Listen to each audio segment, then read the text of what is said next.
Well, as I told my wife just now, this is time for take two because I had read through and had done really the rest of this lecture and then realized that I was not recording. So this time I can see the verification that I am indeed recording. And so I'm going to try to go through this again. And it probably will be a little bit better, maybe a little bit smoother, just because I have had a run through each one of these slides. So I can kind of, if I can remember where things are, I can kind of adjust things as I need to on the fly. So a couple of things. First of all, this should be as a YouTube link. So hopefully that works for everyone. You might be listening in your headphones right now. You have the ability to pause. You have the ability to go back.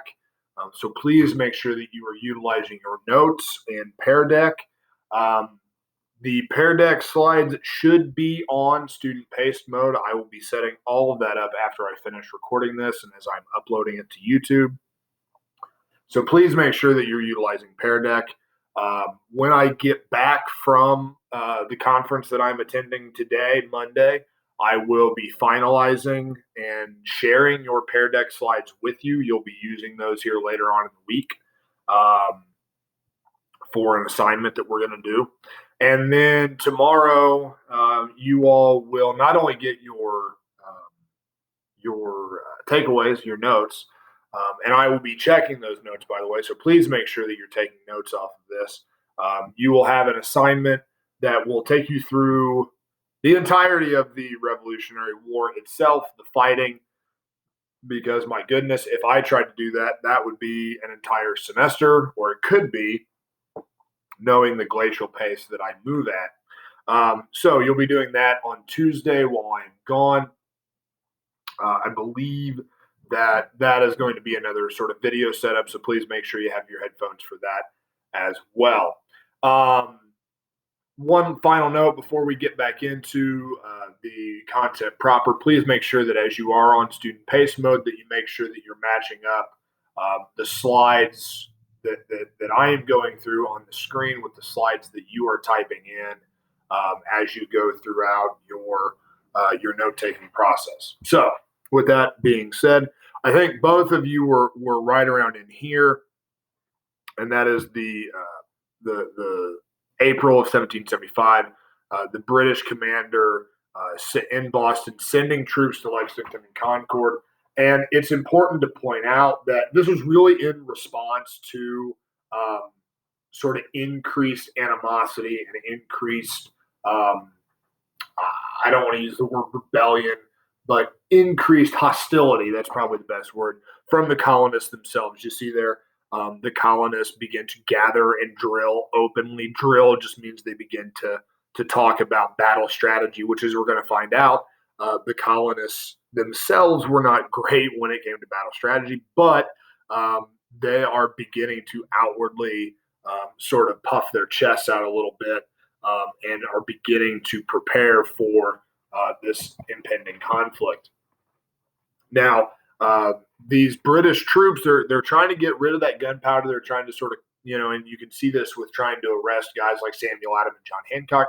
They're really trying to cut the head off of the snake. They're trying to stop this whole, revolution business, if you even want to call it that at this point, before it really even begins. And this is where you get the shot heard around the world.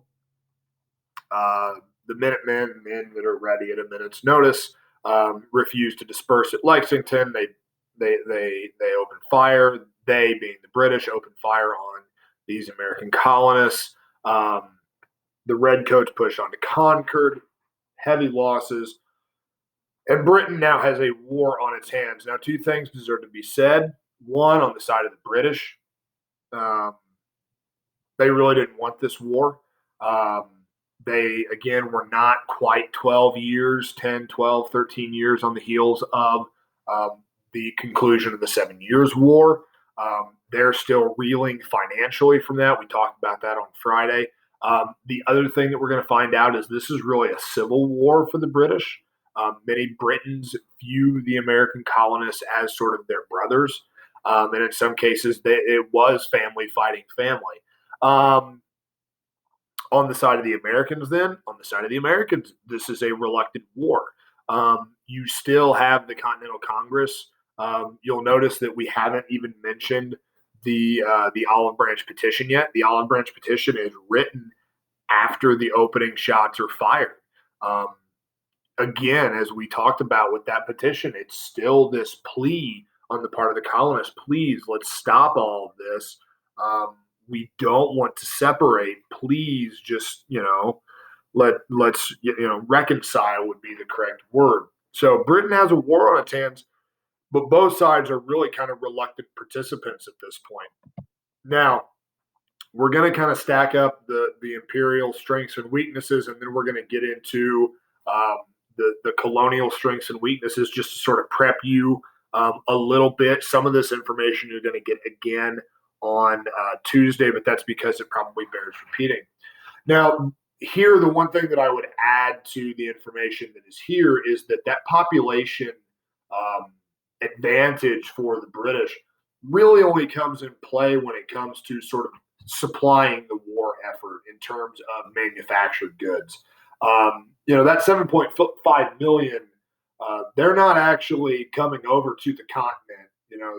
The British don't have a force that is nearly that large that is actually sort of boots on the ground, so to speak.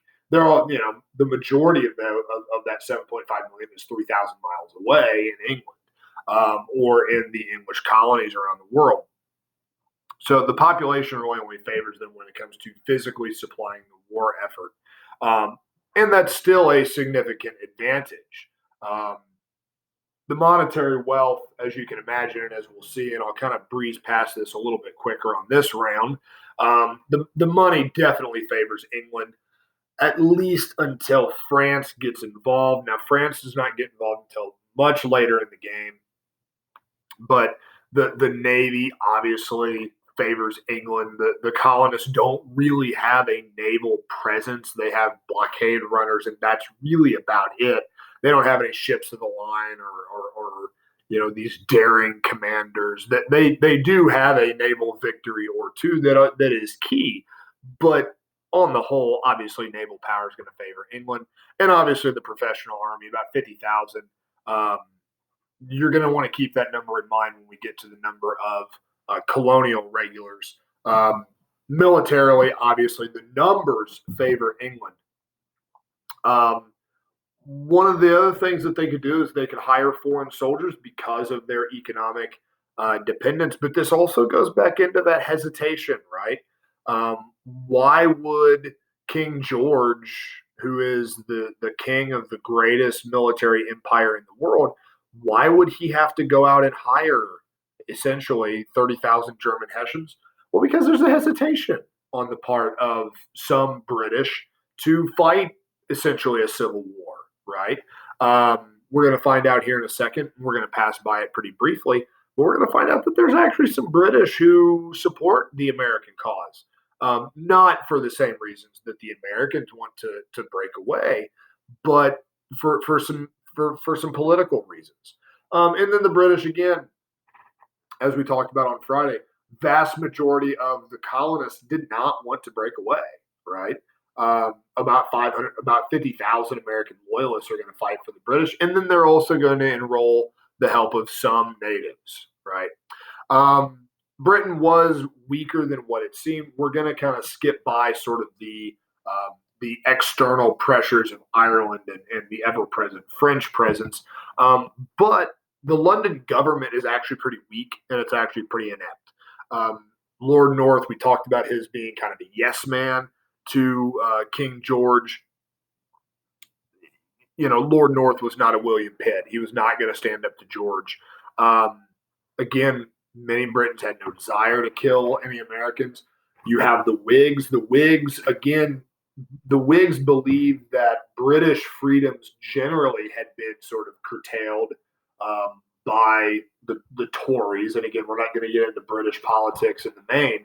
But the Whigs really kind of had sympathy for the American fight for freedom. but they viewed it as a fight for British freedom, not a fight for American freedom. And that sort of played into this weak and inept government, was sort of this domestic political behind the scenes struggle. Um, so the British Empire on the surface is certainly incredibly strong, but really on the outside, it's kind of it's kind of it's kind of weak on the outside, or excuse me, on the inside, because there's a lot of infighting. Um, the other thing um, that was difficult about that was a difficulty for the army, as powerful as it was the leadership really poor. We talked about this is really kind of Britain's JV squad, maybe their third string. Um, Provisions. It's very difficult to supply a war 3,000 miles away from home. And they're having to deal with, in addition to that, not only are they going to have to deal with delays and uncertainties from shipping across the ocean, but they're also going to have to deal with, at times a hostile American countryside. Even though there might not have been this great majority of colonists that wanted to, break away from Britain, there also wasn't, an overwhelming support for the British Army either. There were definitely loyalists, and there was a significant number of loyalists, but they generally tended to be concentrated in the few, if you want to call them urban centers in America. They didn't really branch out very far into the countryside. So there were a lot of sort of difficulties on the ground that the British had to face. And then on top of that, this weak and inept government was trying to run this war from London. So a lot of times, um, the military orders that commanders would receive on the ground, didn't really fit the situation at the time, because they were issued months earlier, and situations had changed. The biggest weakness, though, has to do with geography. 1,000 miles north to south and about 600 miles east to west, so about 600,000 square miles, with no really big nerve centers. And as we talked about before, I believe, and maybe we haven't, warfare at this time really concentrated on urban centers. If you can capture these urban centers, normally that bodes very well for your war effort. Well, the problem is for the British is that America doesn't really have a lot of urban centers at this time. And so the British Army has to really attack these smaller cities, which further disperses their armies and makes them smaller and easier to sort of chip away at. So again, this great facade of power from the British, but underneath, things really, really difficult. Now for the Americans, their leadership is outstanding. You see their Washington, Franklin. We talked about Adams, Hamilton, Patrick Henry. Um, they're going to get foreign aid from people like the Marquis de Lafayette.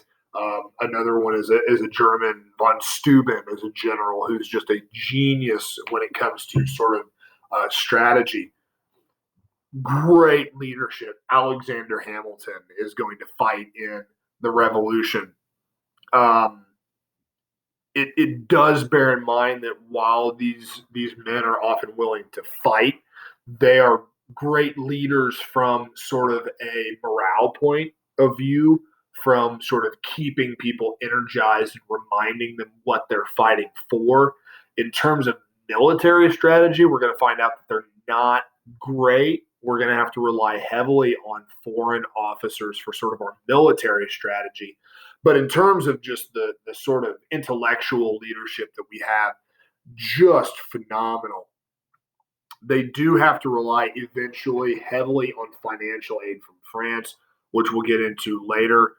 It actually bankrupts the French Empire, leads to the French Revolution in 1804, but that's a rabbit hole that we just don't have time to go down. So they do have some advantages. They're fighting a defensive war. Defensive wars are almost always the easiest to fight, because you know the terrain, because the weather, where you can get food, where you can sort of retreat to. defensive wars are always the easiest ones to fight. Doesn't mean that there's always going to be victory in defensive wars. We'll find out with the American Civil War, but defensive wars almost always easier to fight. They're self-sufficient. Again, the countryside is going to be sort of a wellspring of food. And again, they have this sort of moral advantage. They believe they're fighting in a just cause. At least the ones that do fight believe they're fighting for a just cause.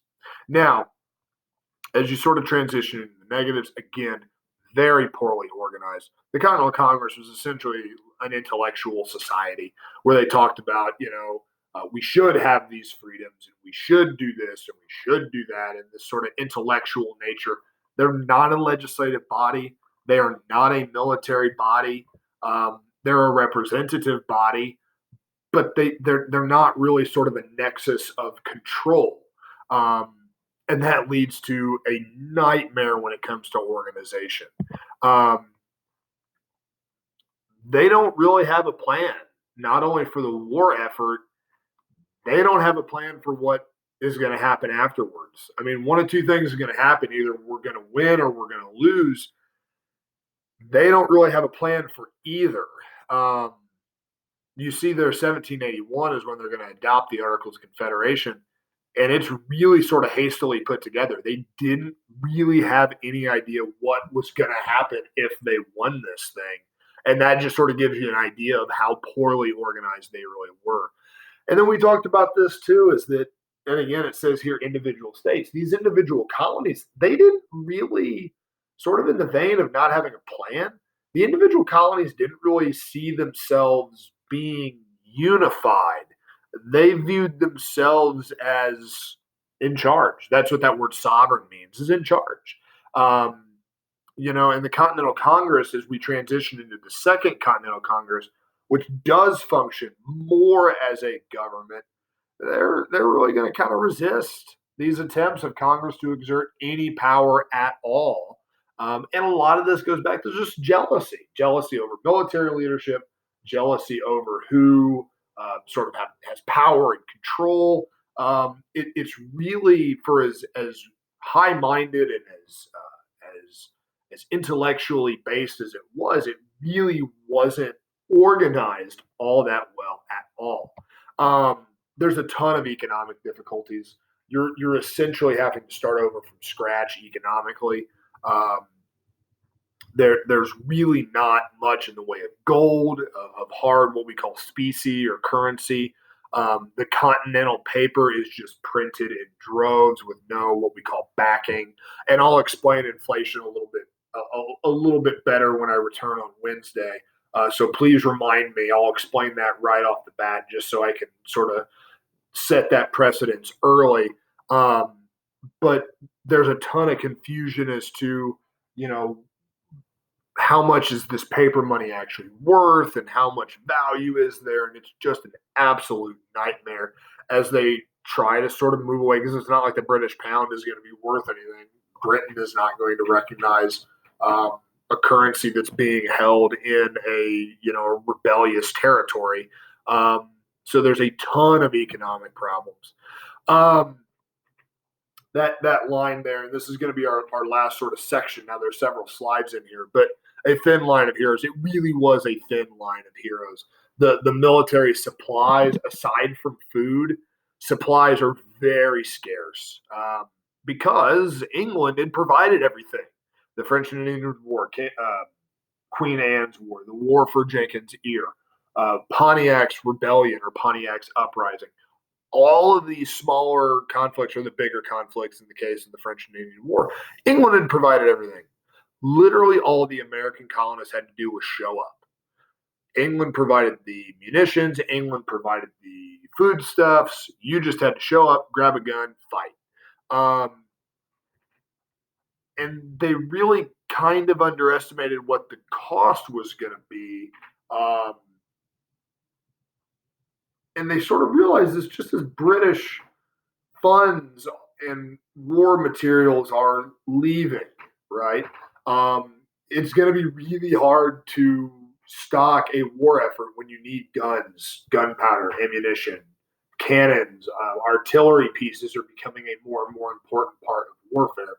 When you don't have that sort of, lifeline, right? And you have the British military who is blockading all of your ports that you would be able to sort of import these things from. This was a big reason why we reach out to the French. And again, the French are hesitant for good reason. They had lost the war, the 7 Years' War. They're looking for a reason. They're hoping that the American colonists can provide them with some hope that maybe the British can be defeated, but they're going to need some convincing. Conditions in terms of winters, we're going to find. We're not going to talk about this a ton until later, but you find during this era there's what's called the campaigning season. You don't fight year round traditionally during this period. Valley Forge, the winter of 77, 78 is absolutely terrible. And because of those conditions, food, even for the Americans, becomes very difficult to come by. Manufactured goods, clothing, shoes are in ridiculously short supply. Things just are not. Morale shouldn't be as high as it was, but again, that's because the colonists have this sort of moralistic cause that they're fighting for. Militia, again, we talked about militia. Militia are not professional soldiers, right? George Washington actually writes later that he hates militia because of how unreliable they are. They get really only the smallest amount of training because they're part-time, right? It says there, and this is one of the unfortunate things, is that we can't really take the time that we need to talk about women and their role in the revolution, because women play a vital role when their husbands do leave after they've planted or after they've harvested. Women have to tend to the field. Women have to tend to the crop that's been harvested. They have to tend to businesses while the men are away. But the problem for from the military aspect is that militarily, these are part-time soldiers. Literally, soldiers would just up and leave in the middle of campaign because it's time to go back and tend to the farm or tend to the business for a couple of weeks. And I'll maybe return if I can. But again, these guys are having to look out for their families first and foremost. That makes it really hard to fight a war, right? So you've got a lot of these militia, but they're not really all that reliable. You can't rely on them from, campaign to campaign. Sometimes even day to day, you can't even rely on them, right? So even though women are playing this significant role, the men still have to break away during, key military campaigns to take care of their families. You can see there, women are obviously going to also, in some number, accompany the army into the field. They're going to be cooks. They're going to sew. There are some isolated instances of women sort of dressing in men's clothing so that they can serve in the main. So women, again, it's really unfortunate that we don't have the time to really dive into that. Remember that number earlier of about 50,000, I think, is what we said were the British regulars. That does not count the Hessians. That does not count the Loyalists.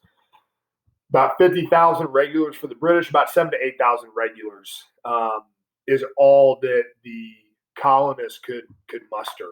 7,000 to 8,000 up against 50,000, not counting the extra sort of troops that the British had. And again, the militia,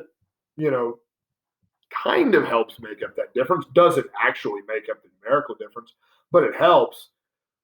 Only they're not as reliable as you might want them to be. And there you see the name of the German Baron von Steuben, who's the one that really was instrumental in getting those 7,000 to 8,000 whipped into shape. Very briefly, blacks are going to fight on both sides of the war. About 50,000 mainly free blacks from the North are going to fight for the American cause. A lot of states, even in the North, had initially barred blacks from enlisting in the military. Eventually, though, and again, if you look at the names of those battles down there at the bottom, Trenton, Brandywine, Saratoga, Those are all mainly in the north. Now, that's a little bit skewed because much of the fighting does happen in the north. But we do see some freed blacks that fight on the side of the Americans. There's far more blacks that serve in, or African Americans who serve on the side of the British. We talked about how the South really tended to be a little bit more loyalist. November 1775 is one of those times where that attitude begins to change as the governor, this is again a royal governor of Virginia, promises freedom for any slave who will fight for the British cause. And you see there about 14,000, quote, black loyalists, unquote, are going to end up fighting for the British. That is a huge number when you compare that to about the 5,000 free blacks that fought for the American cause. Those numbers are hard to reconcile. And what is also hard to reconcile now is for the British, you have this base in the South that is actually loyal to your cause, and you begin to alienate them through proclamations like this because these slaves are already forming sort of the undercurrent and the backbone of your labor force. So again, this is one of those sort of slow turns of the South away from loyalism and kind of to patriotism. And then you also have um, undermining the American effort as profiteers. There's always going to be a group of people who are trying to turn a quick buck. And there's tons of people that do when it comes to the American Revolution. You see that Bostonians are going to turn huge profits. Some of them are going to turn huge profits because, again, in a lot of cases, I can sell my goods to the British because the British can pay in gold. The colonists can't. The colonists are going to give me this, colonial paper money that I don't know what it's worth at all. The British are going to pay me an actual currency that I know what it's worth, right? And that just sort of undermines the American effort, right? The American morale. And here we come to sort of the end. And we've already touched on this a little bit. It's really a very small minority, not a very small, but a minority of colonists that are going to be the ones to push this independence movement over the edge. That last line is so fitting. Seldom have so few people, so few individuals done so much for so many. And that's really what makes the American Revolution um, such an impactful event. So, with that, we're going to conclude this. Um, Again, tomorrow you're going to have an assignment that's going to kind of take you through the revolution itself. Um, I know for some of you it's not going to be what you had hoped for, maybe, but it's going to be what we have to sort of go off of. So with that, I'm going to call it a night on Act Two, or Take Two rather, and I will see all of you when I return on Wednesday.